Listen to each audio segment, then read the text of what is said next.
വിവിധ പ്രദേശങ്ങളിൽ സഞ്ചരിച്ചുകൊണ്ട്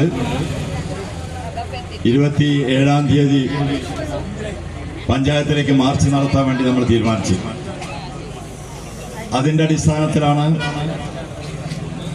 നമ്മൾ ഇന്ന് ഈ മാർച്ച് സംഘടിപ്പിച്ചിരിക്കുന്നത്.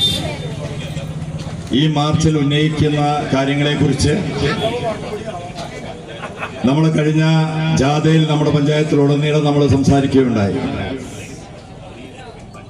നമുക്കറിയാം, കഴിഞ്ഞ 4.25 കൊല്ലക്കാലമായി നമ്മുടെ പഞ്ചായത്ത് ഭരിക്കുന്ന മുസ്ലിം ലീഗിന്റെ നേതൃത്വത്തിലുള്ള ഭരണസമിതി ഒരു കാര്യങ്ങളും നടപ്പിലാക്കിയില്ല എന്ന് മാത്രമല്ല, വികസനത്തെ മുരടിപ്പിക്കുന്ന സമീപനമാണ് അവരുടെ ഭാഗത്തുനിന്നുണ്ടായത്. അത് തുറന്നു പറഞ്ഞുകൊണ്ടാണ് നമ്മൾ ഈ പഞ്ചായത്തിലെ കാൽനട പ്രചരണ ജാഥ നടത്തിയത്. ഇപ്പൊ ഇന്നലെയൊക്കെ ധൃതി പിടിച്ച് ഭരണസമിതി കൂടി പന്നിയെ പിടിക്കാൻ തീരുമാനിച്ചിരിക്കുക. ഏതായാലും ഞങ്ങൾക്കൊന്നു പറയാനുള്ളത്, ഈ സമരത്തിൽ പങ്കെടുത്ത സഖാക്കളോട് പറയാനുള്ളത്, CPM എന്തിനു വേണ്ടിയാണോ കാൽനട പ്രചരണാതയും പ്രക്ഷോഭം സംഘടിപ്പിച്ചത്, അതിന്റെ അനുഭവങ്ങൾ നമ്മൾ കണ്ടു തുടങ്ങിയിരിക്കുന്നു എന്നതിന്റെ ഏറ്റവും പ്രകടമാണ്. പന്നി പിടിക്കാനും ഒരു നായെ പിടിക്കാനും പോലും ഒരു തീരുമാനമെടുക്കാൻ കഴിയാത്ത ഒരു ഭരണസമിതിയാണ് വരൂർ ഗ്രാമപഞ്ചായത്ത് ഭരിക്കുന്നതിന്റെ ഏറ്റവും വലിയ ദൃഷ്ടാന്തമാണ് ഇന്നലെ പഞ്ചായത്ത് പ്രസിഡന്റും സ്റ്റാൻഡിംഗ് കമ്മിറ്റി ചെയർമാൻമാരും ഉദ്യോഗസ്ഥന്മാരും കൂടിയിട്ട് എവിടെ പന്നി എന്ന് ചോദിച്ചു നടക്കുക. കണ്ടില്ലേ നിങ്ങള്? പന്നിയെ പിടിക്കാൻ നടക്കുക ഇന്നലെ പഞ്ചായത്ത് പ്രസിഡന്റിന്റെ നേതൃത്വത്തിലേ. ഞാൻ തുറന്നു പറയാൻ ഞാൻ ആ കാര്യത്തെ കുറിച്ച് വിശദമായി പറയുന്നില്ല. അതുപോലെ തന്നെ നമ്മൾ പറഞ്ഞു ലൈഫിനെ കുറിച്ച്, ലൈഫ് പദ്ധതിയെ കുറിച്ച് പറഞ്ഞപ്പോ ഇപ്പൊ ഇങ്ങനെ പഞ്ചായത്ത് പ്രസിഡന്റ് ഇങ്ങനെ മോഹൻലാലിന്റെ കഥാപാത്രം ഉണ്ടല്ലോ നമ്മളുടെ, അയാൾ കഥ എഴുതുകയാണ്. അതുപോലെ ഇങ്ങനെ അയാൾ കഥ എഴുതിക്കൊണ്ടിരിക്കുകയാണ്. നമ്മുടെ ജാഥ കഴിഞ്ഞ അന്ന് മുതൽ പഞ്ചായത്ത് പ്രസിഡന്റ് ഇങ്ങനെ ഉറക്കൊഴിച്ചിരുന്നു കൊണ്ട് ഇങ്ങനെ കഥ എഴുതിക്കൊണ്ടിരിക്കുക. ഓരോ ദിവസം ഓരോ കഥ ഇങ്ങനെ എഴുതുക. ലൈഫ് ഇതാ 1000, 1,00,000 പിന്നെ ഗവൺമെന്റ് കൊടുക്കണു. എത്ര പാടുപെട്ടാശുണ്ടോ ഞാൻ ഇവിടെ ഈ കാശ് സംഘടിപ്പിച്ച്. ഇതാണല്ലോ പറയുന്നത്, നിങ്ങളൊക്കെ വായിച്ചിട്ടുണ്ടാവും ഫേസ്ബുക്കിൽ. ചിലപ്പോ പഞ്ചായത്ത് പ്രസിഡന്റ് ഞാൻ ഒരുപാട് ത്യാഗം ചെയ്തുകൊണ്ട് ഇതാ കാശ് സംഘടിപ്പിച്ച് ഈ പാവപ്പെട്ട പരുതൂരിലെ വീടില്ലാത്തവന് വീട് കൊടുക്കാൻ ഇതാ ഞാൻ പ്രവർത്തിച്ചിരിക്കുന്നു എന്ന പഞ്ചായത്ത് പ്രസിഡന്റ് പറയുന്നത്.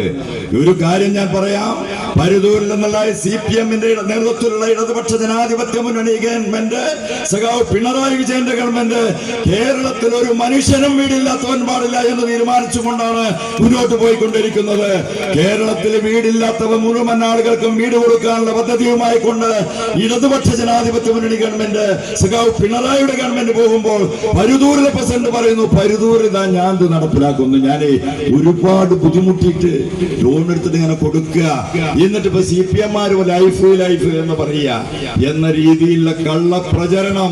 ഞാൻ ഈ പ്രസിഡന്റിനോടും അതുപോലെ തന്നെ ഇവിടെ ഭരണസമിതിക്കാരോടും എനിക്ക് പറയാനുള്ളത്, നിങ്ങൾ ഇങ്ങനെയാണെങ്കിൽ ഒരുപാട് കഥകൾ ഇങ്ങനെ എഴുതേണ്ടി വരും, ഒരുപാട് ഉറക്കമൊഴിക്കേണ്ടി വരും. അങ്ങനെ ഉറക്കമൊഴിച്ചിരുന്നിട്ടൊന്നും ഒരു കാര്യവുമില്ല.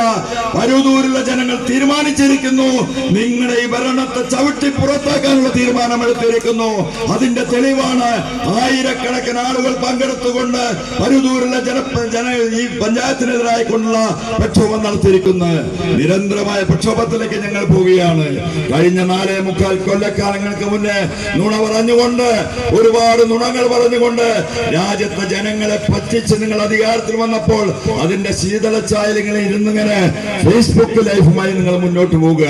അതിനൊക്കെ എതിരായിക്കൊണ്ട് പരുതൂരിലെ ജനങ്ങൾ ഒന്നടക്കം അതിനെതിരായിക്കൊണ്ട് കക്ഷി രാഷ്ട്രീയ ഭേദമന്യേ നിങ്ങളുടെ വൃത്തികെട്ട ഭരണത്തിനെതിരായിക്കൊണ്ടുള്ള മുന്നറിയിപ്പാണ് ഈ പ്രക്ഷോഭം. അതുകൊണ്ട് നിങ്ങൾ തിരുത്താൻ തയ്യാറായി എന്നുള്ളത് എനിക്ക് മനസ്സിലായി. അതാണല്ലോ ഇന്നലെ നായെ പിടിക്കാൻ കമ്മിറ്റി കൂടിയത്. എവിടെയാണ് പന്നി? ഇതുവരെ പന്നിയെ കണ്ടിരുന്നില്ല, ഇപ്പൊ പന്നിയെ പിടിക്കാൻ വേണ്ടി നടക്കുക. അങ്ങനെ പന്നിയെ നായൊക്കെ നിങ്ങൾ പിടിക്കും. അതുപോലെ തന്നെ നിങ്ങൾ ഈ ഫേസ്ബുക്കിലൂടെ ഇങ്ങനെ നടക്കല്ലേ. ഇപ്പൊ എല്ലാം ഫേസ്ബുക്കിലാ. ഞാൻ അതിലേക്ക് കൂടുതൽ പോകുന്നില്ല. കഴിഞ്ഞ 4.5 കൊല്ലക്കാലമായി തൃത്താലയുടെ MLA-യും അതുപോലെ തന്നെ ബഹുമാനപ്പെട്ട നമ്മുടെ മന്ത്രിയുമായിട്ട് MP രാജേഷ് നടപ്പിലാക്കിയിട്ടുള്ള വികസനമൊക്കെ എന്റെ പോക്കറ്റിൽ ഇട്ടുകൊണ്ട് ഇതൊക്കെ പരുതൂരിന്റെ വികസനം എന്ന് പറയുക. അതൊക്കെ ഞങ്ങൾ കഴിഞ്ഞ ജാഥയിൽ പറഞ്ഞു. 49 റോഡുകളും അതുപോലെ തന്നെ വീടുകളും അതുപോലെ തന്നെ 4 സ്കൂളുകളും കോടിക്കണക്കിന് രൂപയുടെ ഏകദേശം 100 കോടിയുടെ വികസനം പരുതൂരിന്റെ ഗ്രാമ ഗ്രാമത്തിലേക്ക് ബഹുമാനപ്പെട്ട നമ്മുടെ മന്ത്രിയും നമ്മുടെ MLA യുമായിട്ടുള്ള MP രാജേഷ് വന്നിരിക്കുക. അതിന്റെ വികസനമില്ലെങ്കിൽ പരുതൂരിലെ തൃത്താലയുടെ MLA ആയിട്ടുള്ള MP രാജേഷിന്റെ മന്ത്രിയുടെ വികസനമില്ലെങ്കിൽ ഈ പരുതൂർ ഗ്രാമപഞ്ചായത്ത് എന്തായിരുന്നു എന്നുള്ളത് ഈ രാജ്യത്തെ ജനങ്ങൾ ചിന്തിക്കണം. അതിനനുസരിച്ചുള്ള മുന്നോട്ട് പോകണം എന്ന് മാത്രമാണ് എനിക്ക് പറയാനുള്ളത്.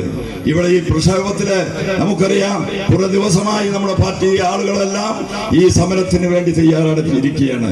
അതിന്റെ ഭാഗമായി കൊണ്ടാണ് ഇന്ന് നമ്മൾ ഈ ഗ്രാമപഞ്ചായത്തിലേക്ക് മാർച്ച് നടത്തിയത്.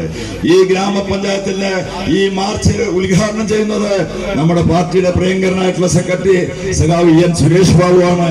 പാർട്ടിയുടെ ജില്ലാ സെക്രട്ടറി സഖാവ് സുരേഷ് ബാബുവിനെ ഈ പൊതുസമ്മേളനത്തിലേക്ക് സ്വാഗതം ആശംസിക്കുകയാണ്. അതുപോലെ തന്നെ പാർട്ടിയുടെ ഏരിയ സെക്രട്ടറി സഖാവ് T ഗോപാലകൃഷ്ണൻ ഇവിടെ പങ്കെടുത്തിട്ടുണ്ട്. അതുപോലെ തന്നെ ഏരിയ കമ്മിറ്റി അംഗമായിട്ടുള്ള സഖാവ് മുരളി ഇവിടെ പങ്കെടുക്കുന്നുണ്ട്. അതുപോലെ തന്നെ ഏരിയ കമ്മിറ്റി അംഗം സഖാവ് ഇക്ബാൽ മാഷി ഈ യോഗത്തിൽ പങ്കെടുക്കുന്നുണ്ട്. അതുപോലെ തന്നെ അതിനൊക്കെ പുറമെ എല്ലാവരും എല്ലാ പണിയും അതുപോലെ തന്നെ മറ്റു ഉത്തരവാദിത്തങ്ങളൊക്കെ മാറ്റിവെച്ചുകൊണ്ട് ഈ മാർച്ചിലേക്ക് പങ്കെടുത്ത ഈ അപാലവൃദ്ധൻ ജനങ്ങളെ എല്ലാവരെയും സ്നേഹത്തിന്റെ ഭാഷയിൽ CPM-ന്റെ പരുതൂർ പഞ്ചായത്ത് കമ്മിറ്റിക്ക് വേണ്ടി സ്വാഗതം ആശംസിക്കുകയാണ്. ഇവിടെ പങ്കെടുത്ത മുഴുവൻ ആളുകൾക്കും സ്വാഗതം ആശംസിച്ചുകൊണ്ട് ഈ യോഗം നിയന്ത്രിക്കുന്നതിന് വേണ്ടി കുളമുക്ക് ലോക്കൽ കമ്മിറ്റി സെക്രട്ടറി സഖാവ് സുധാകരനെ ക്ഷണിച്ചുകൊണ്ട് ഞാൻ എന്റെ വാക്കുകൾ അവസാനിപ്പിക്കുന്നു.